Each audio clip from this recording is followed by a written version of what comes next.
The man lay pale and sweating on the gurney as the skin of his left armpit slowly tore open on its own. A nurse cried out in alarm. The doctor rushed over but froze at the sight. A previously small lump had ruptured. The skin, thin as wet paper, could no longer contain a strange, pulsating swelling. A foul odor filled the room. When the doctor asked how long this had been going on, the man weakly replied, "More than a year." The medical team was silent, stunned that someone could ignore such a condition for so long.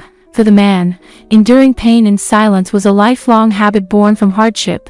As he was prepared for emergency surgery, he grabbed a nurse's arm and made her promise, "Don't let them call me a pig. I was just afraid of being a burden." The nurse assured him no one would think that. The scene was witnessed by a concerned neighbor, the only person who had insisted on helping the reclusive man who lived alone on a remote farm. He was a man who hid his suffering from the world, and now an internal, silent bomb had exploded. The medical team, masked and gloved, began to clean the site. What had seemed a simple swelling covered half his chest. As they cleaned, they discovered something shocking, a foreign object, resembling aged wood or metal, encapsulated within layers of pus and tissue. It was clear this foreign body had been inside him for years, perhaps over a decade, with his body attempting to wall it off.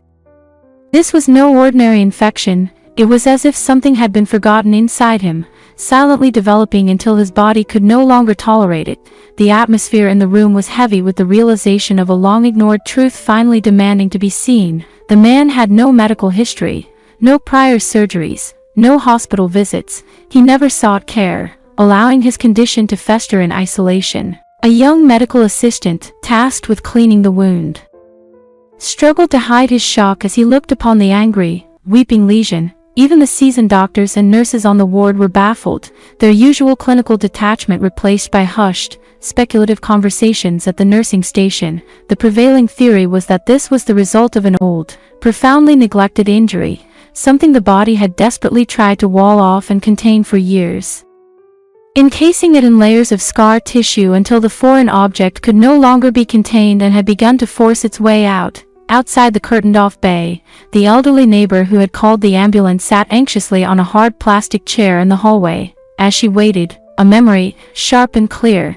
surfaced from over 20 years ago. She had seen him return home from his construction job one evening, his face pale, a dark stain blooming through the side of his work shirt.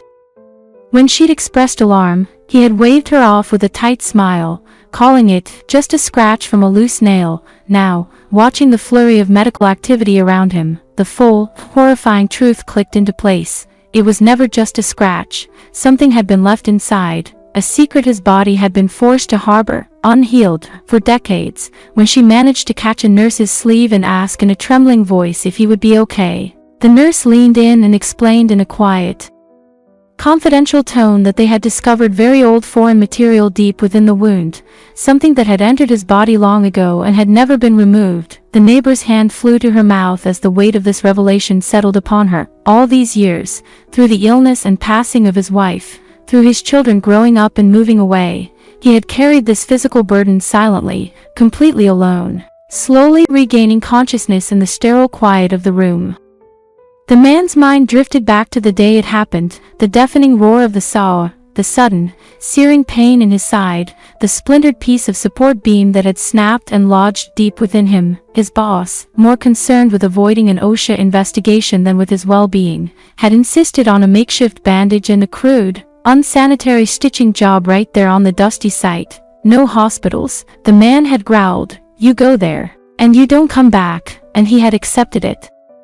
His silence purchased by the fear of losing the only paycheck that stood between his sick wife, his 3 young children, and destitution. He had told himself his body was strong, that it would cope, that it would absorb the insult, but time had proven him tragically wrong. Now, lying alone in the hospital bed, his body was crying out the truth his mouth had been too fearful to speak. His past was literally seeping through his skin, a foul testament to a sacrifice no one had witnessed. How much do we quietly endure? What hidden injuries do we absorb, just to hold on to the fragile little we have? And when we ignore our own pain for the sake of others, who will be there to care for us when our bodies, and our spirits, finally break? The door to his room opened slowly, casting a sliver of hallway light across the floor. It was the neighbor. She had gone home only to gather a few of his things, a clean shirt, his reading glasses, and had returned. She had not left his side.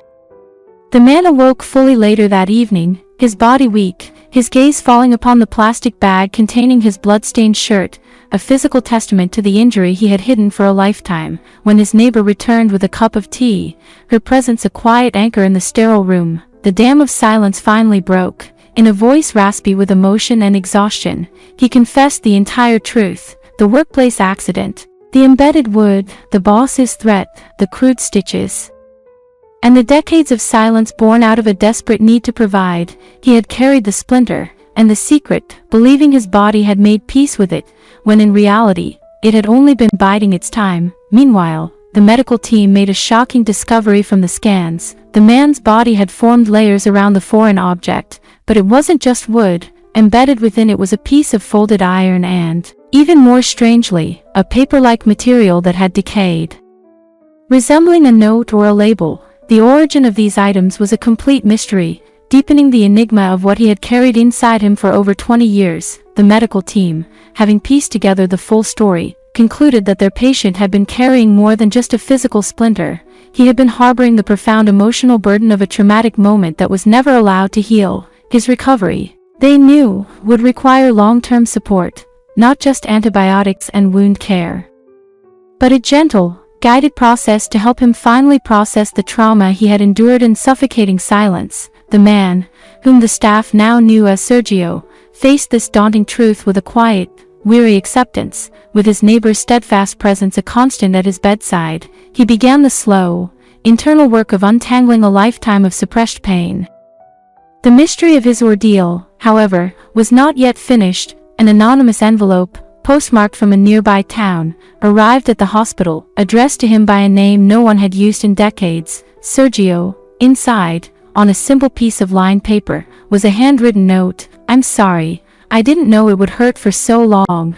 The apology was as cryptic as it was poignant. This was soon followed by another revelation. Digging through archived records, a social worker discovered an old, unofficial medical file from a local healer, dated 1995. It documented the treatment of a man named Sergio for a deep laceration and embedded debris from a construction accident, a treatment that was noted as temporary. The pieces fell into place with a shocking clarity. Someone else had known about the severity of the injury all along. Someone had chosen to remain silent for nearly 30 years. Until Sergio's body could no longer hold the secret, the author of the note was identified as Dario, the long-vanished foreman who had ordered the crude, on-site stitching after the accident. Haunted by his conscience, he suddenly appeared at the hospital, a gaunt and trembling figure. He confessed to the staff that a blind fear of losing his fledgling business had driven him to cover up the incident. "I have not had a single day of peace since," he explained, his voice shaking. Hearing about the case from an old acquaintance had finally compelled him to come forward. The medical staff, acting as intermediaries, approached Sergio's bedside. They explained Dario's presence and asked softly if he wished to see the man. Sergio looked out the window at the graying sky, tears welling in his eyes. After a long, heavy moment, he gave a single, slow nod. The two men were left alone in the quiet room. Dario, unable to meet Sergio's gaze for long, broke the silence. "I did not come here to ask for your forgiveness," he began, his words thick with shame. "I do not deserve it." He confessed to being a coward who had treated Sergio's life and body as disposable, a cost of doing business. In that sterile, sunlit room, a confrontation that was nearly 3 decades overdue had finally, haltingly, begun. Dario confessed he abandoned Sergio out of cowardice to save his company. He presented legal documents, offering Sergio the choice to seek justice or burn them. Sergio refused the papers, stating he didn't want legal revenge but a life free from pain. He acknowledged that while fear silenced everyone that day, Dario's prolonged absence was his unique fault. In a significant gesture, Dario showed Sergio an old photo of their work crew taken the day before the accident, a glimpse of the life and camaraderie they had lost. Sergio was moved to tears. As the conversation ended, Sergio looked out the window at the clearing sky and asked Dario what he would do now, leaving the future of their fractured relationship open-ended.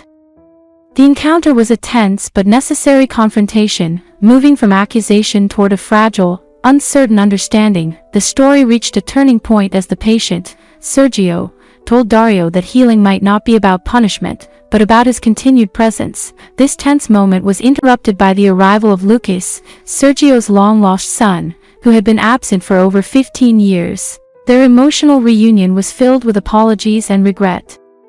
Lucas showed his father a childhood drawing he had kept, a symbol of the love that remained despite their separation. As father and son began to reconnect, sharing stories and a moment of laughter over their shared connection to woodworking, a sense of fragile hope emerged. However, the mood shifted when a nurse entered the room holding a white envelope, her serious expression hinting at a new, uncertain development. The story took a dramatic turn when a new medical report arrived, creating a sense of foreboding. That night, Lucas received a call from the hospital where his mother had been treated, revealing they had found an old scan showing she suffered from the same type of injury as his father, with Dario's signature on the file. The next morning, as pale light filtered into the hospital room, Lucas sifted through the documents Dario had left behind. His blood ran cold when he found it, his mother's name, Regina, listed in a faded admission form from 2002.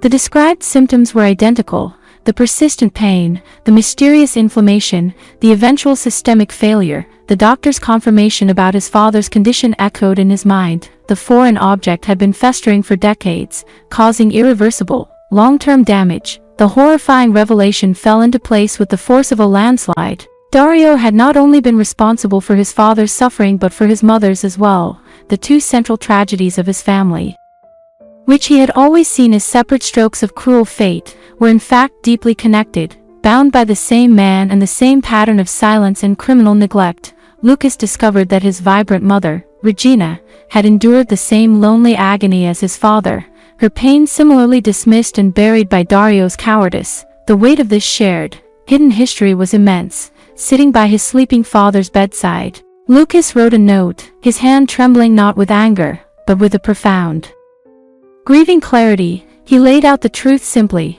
their suffering was not their individual burden to bear, but a shared tragedy, a secret wound inflicted upon their entire family. When his father awoke and read the note, a profound shift occurred in his weary eyes. The solitary nature of his pain, a burden he had carried like a penance, was dissolved. Moved by this final, heartbreaking truth, he made a request. He asked Lucas to take him back to the place where it all began. They drove to the abandoned construction site, a place now overtaken by weeds and crumbling concrete, surrounded by the ruins of the past. Father and son finally confronted the ghost that had haunted them for so long. They spoke haltingly, acknowledging how they had both hidden from their pain, the father in stoic silence, the son in a helpless anger, a strategy that had only created more distance between them. Then, in a quiet, symbolic act of release, the father took Lucas's note and an old, weathered photograph of their family from his wallet. He placed them carefully on a flat, moss-covered stone amidst the rubble. It was not an act of discarding the memory, but of leaving the weight of the bitterness behind. He was choosing, finally, to let go of what had broken him and to turn, with his son beside him, to rebuild with what remained.